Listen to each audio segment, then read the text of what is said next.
Когда жарко, мы кормим один раз. Бик кызу булганда бер тапкыр ашатабыз, чөнки 30 градус кызу булганда карып сазан балыгы ашамый, чөнки алар төптә ята. Арпа, бодай ашатабыз үзләренә. Арпаны ваклыйбыз, ул балыкларга бик тә кирәк, ә бодайны ярдырабыз. Үзе оста балыкчы ул, балачактан тотарга яраткан. Крестьян фермер хуҗалыгында алдан күпләп дуңгызлар асраган. Хәзер балыкчылык белән шөгыльләнүгә җиң сызганып керешкән. Бу тармакта тәҗрибәсе бар, дәүләт ярдәменә өметләнә.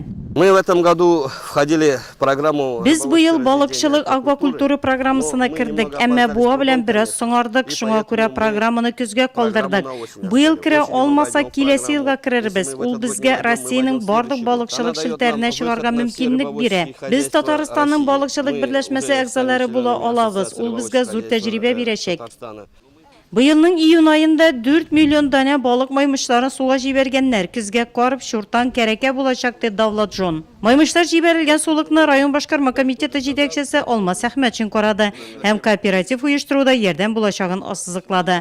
Нурлат районында балыкчылык белән шөгыльләнүче бердәнбер хуҗалык бу.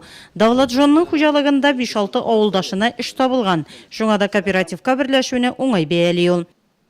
Мы разводим рыбу. Нам нужно Без балыкны үрчетәбез, безгә тузларга эшкәртергә кирәк. Бер үзебез генә башкарып чыга алмаячакбыз, чөнки бу күләмле эш, шуңа күрә безгә кооператив берләшергә кирәк. Мы должны будем объединяться. Балыклар сәламәт булсын өчен суның чисталыгын тикшереп торалар. Хуҗалык җитәкчесенең планнары зурдан.